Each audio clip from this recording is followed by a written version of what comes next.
While a good track plan is a great start, translating that into an actual layout should be done as deliberately as possible.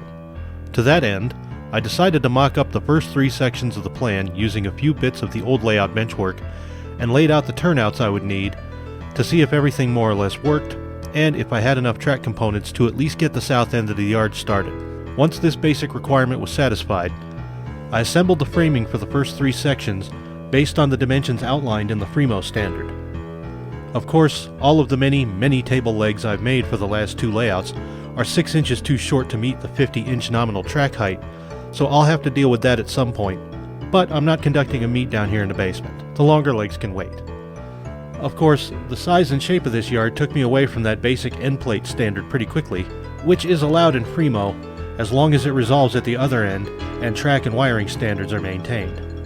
In fact, now is a good time to address how this monster module is sectioned off. Because the overall shape of Rice Yard was based on a broad 90-degree turn, this scheme could be used in a more traditional modular setting with minimal modification to the east end as a huge corner module. What I was looking for, however, was a geometrically simple sectional design that did not interfere with turnouts by throwing a section joint right through the middle of one. After drawing a few lines and shifting a few track components, I was able to make 11 core sections out of the main track plan, with a great many of them following a basic right-angle design approach. I actually did something similar back in 2004 when I designed a small yard to include an 8-foot corner module as part of the old Sunrise Division modular setup. But they had other design plans in the works, and the project never went much further than my living room. Nevertheless, there is a certain similarity to the sections that transition from 0 degrees to 90 degrees, and the whole thing makes for very few truly odd-shaped sections. There are a few other add-ons which help to round out the setup by making proper attachment points for the other 2 important tracks leading out of the yard, particularly the passenger main to Union Station, and a small extension to permit the last 5 stalls of the old roundhouse to be modeled, since the prototype structure itself outlived the yard by some time. The next thing to address was the sub-road bed.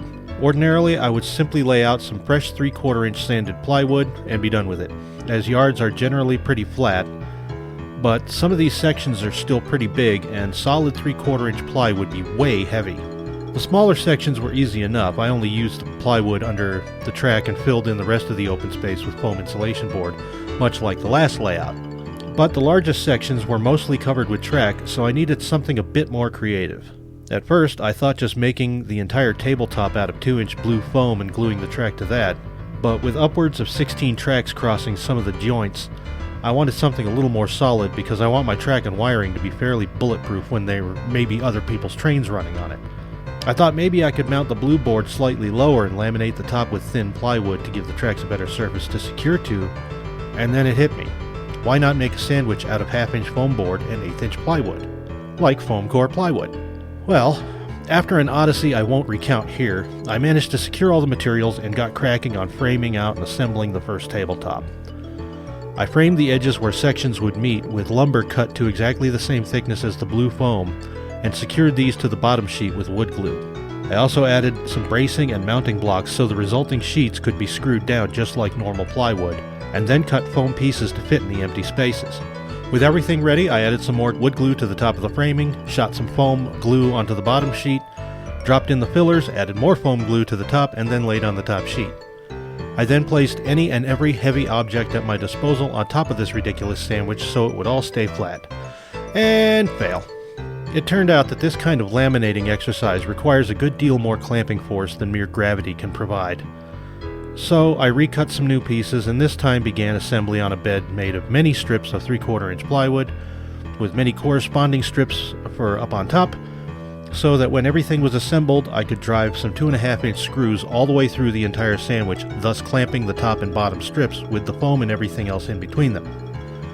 This yielded much better results and I ended up with a solid feeling slice of plywood with about 1/3 of the weight. The next section, on the other hand, would be a bit different. The sheer amount of surface area here required a lot more wood strips to be properly flattened, and I just didn't have them. Result, more waves than a ham radio, and definitely not something I want to lay a yard's worth of track on. On the other hand, I wasn't about to spend this much effort trying to make the most clever plywood on the block, so I came up with something of a reverse of my hybrid method mentioned for the smaller modules. Instead of laying plywood for the roadbed and foam for the landscape, I decided to run a minimal amount of plywood where the track joints had to cross, and then filled the rest in with painted 2-inch foam with thin OSB supports underneath. This way, the track ends could be secured, while the tracks that were laid on foam could be glued ever so slightly and pinned to the foam until scenery materials are ready to finish the job. The rest of the sections are pretty small, so a similar combination will likely be used for them, though the area for the turntable will have to be 3/4 inch ply for the sake of that little scratch build. I suppose were I to continue the experiment with foam-filled plywood, I might hit on a reliable way to assemble it and get it dead flat every time. But I suspect that involves building at least one very large unitasker, and as a fan of Alton Brown, that simply won't do. Until then, I have to deal with the stuff on top of all that, so I'll deal with track laying in my next update. Alright, so while this particular method of making a tabletop wasn't a success on this project, fact is, there's always the possibility, if we've learned nothing else from my previous ventures, that anything can be done over again, no matter how committed I am to it. However, I think this method that I ended up going with the mostly foam with the wood edges, is probably the better method for now. It has its downside, but unfortunately, this method, which is, by the way, this is the only piece that got saved, mostly because I had already laid the track and wired it down. Otherwise, I might have pulled it up and we would have completely abandoned the plywood sandwich method altogether.